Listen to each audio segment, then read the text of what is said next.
is Alsha, and I will be showing you how to pack a column today. I will be showing you how to do two techniques, slurry packing and dry packing. In this lab, we try to use dry packing more because first of all, it's safer and it's cleaner. But slurry packing is much quicker because you don't have to wait for the solvent to go through. No matter which technique you use, whether you do slurry packing or dry packing, you want to make sure you do it in the hood because silica gel is toxic. First, I'll be showing you how to pack a column using the dry packing technique. I have 400 milligrams of crude sample, so I am going to be using a 3-centimeter column. You want to look at your lab resource binder in your lab and refer to that when you need to pick a column size and based on the amount of crude sample that you have.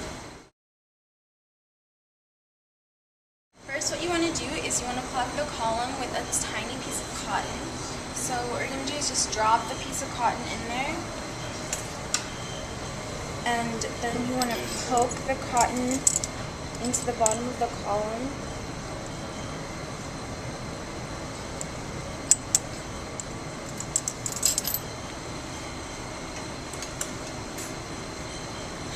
In the dry column, you want to put a little bit of sand on top of the cotton.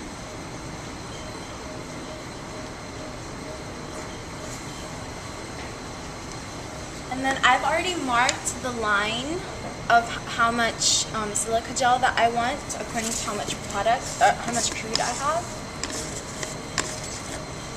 So make sure you do this in a hood again because silica gel is toxic.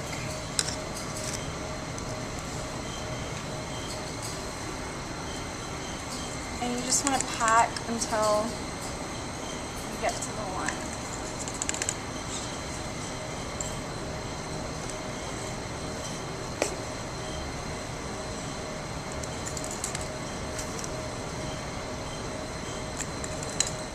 If you notice here, there's silica gel building up here, so you want to tap the bulb in order for that silica gel to fall, because that is actually quite a bit of silica gel.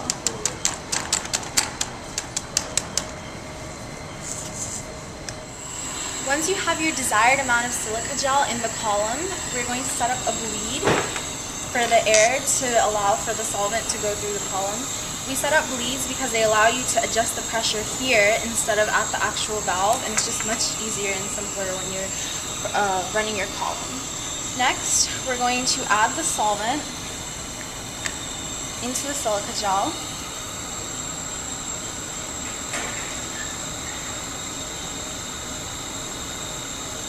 You're going to notice that it's going to get very warm, or a little warm at first.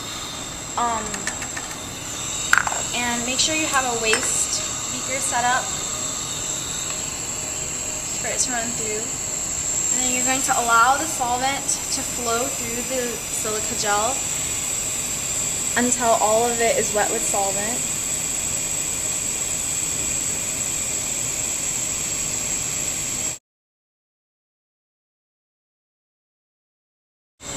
Alright, so I have already packed this column with cotton, and so now I'm going to show you the slurry packing technique.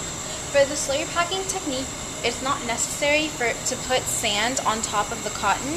So for this technique, you can go ahead and put your silica gel directly on top of the cotton, but you want to make sure you know where you want to stop according to your crude sample. So I've marked the line once again. So you just want to start adding in your silica gel.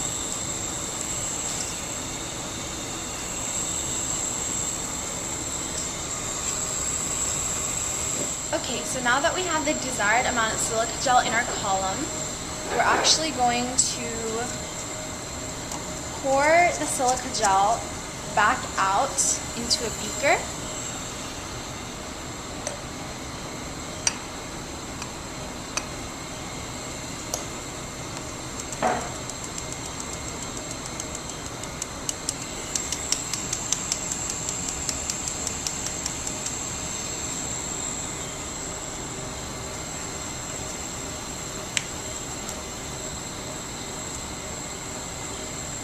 And then I'm going to add the solvent into the silica gel.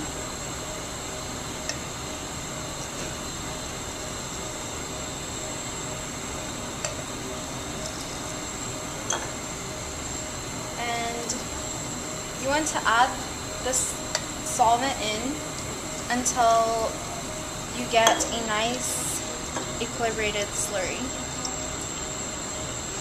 Okay, so before we pour the silica slurry back into the column, you want to make sure that the stopcock is closed and that a waste beaker is set up at the bottom of the column.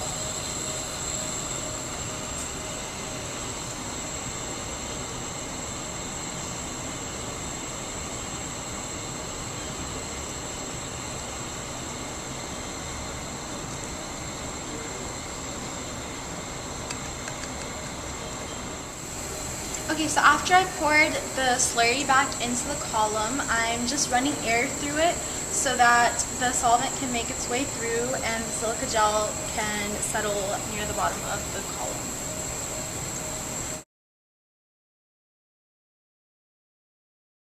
One common method of loading the column with your crude sample is to directly add sand onto the silica gel after your column is thoroughly equilibrated. So this is a thoroughly equilibrated column, so we're going to add a layer of sand on top of the silica gel.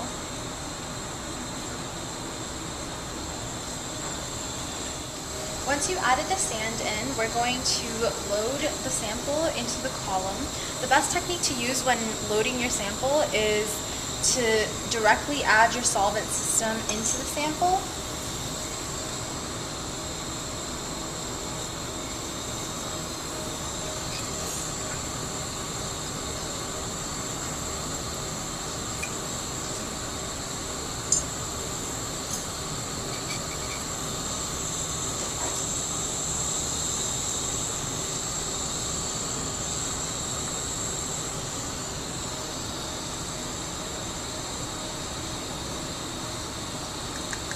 Although this is the best way to load your sample, it's not always, it can't always work because your sample might not be completely soluble in the solvent system that you're using. So we're going to add a tiny amount of DCM into our sample. However, you want to use DCM very sparingly because it can alter the polarity of your solvent system.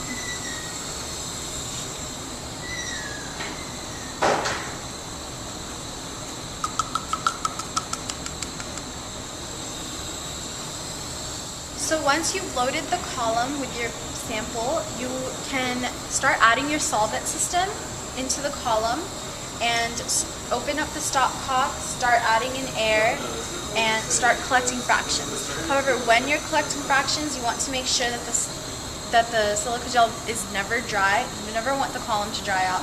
So constantly add solvent into the column and make sure that the silica gel never dries out.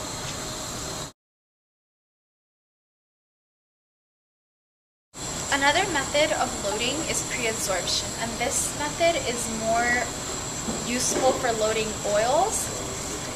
In pre-adsorption, what you do is you add the silica gel directly into your crude sample.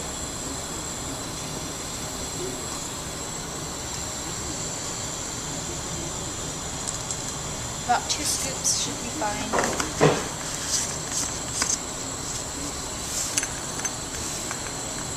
And then you add a minimal amount of solvent until you create a slurry in your round bottom flask.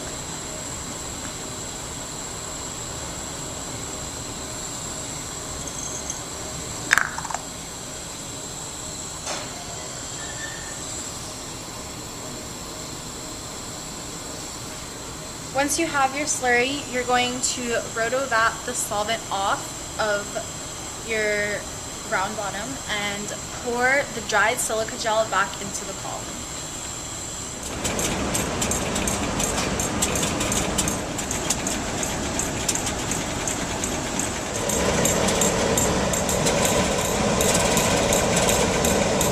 Now that I've successfully pre-absorbed my crude sample and the silica is free-flowing, I can pour this into the equilibrated column.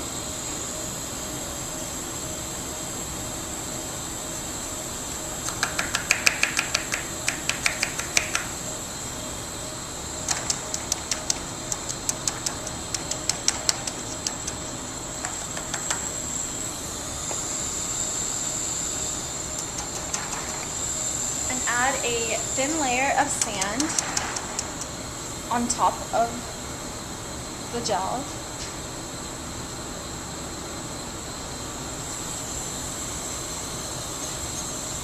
Now you can begin adding your solvents and collecting fractions.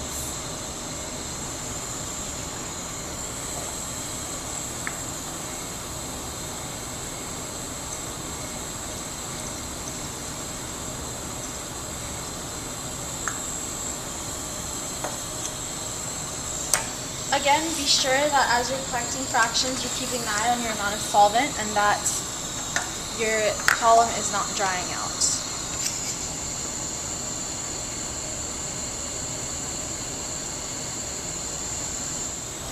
I'm Alsha, and that's how you pack and load a column.